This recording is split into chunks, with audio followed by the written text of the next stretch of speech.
Í beinni? Það er gott. Herru, velkomin. Við erum hérna frá Hosturlundum. Ég ætla að kenna ykkur að gera kjötsúpu.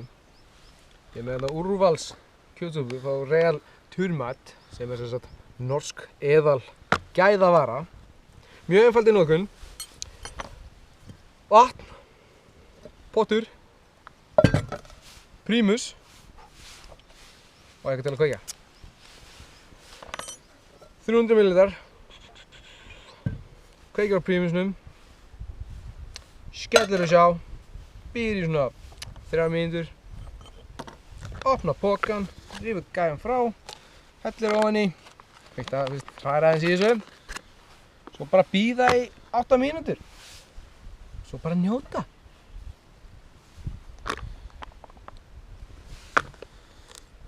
Hvað voru þetta tilbúið?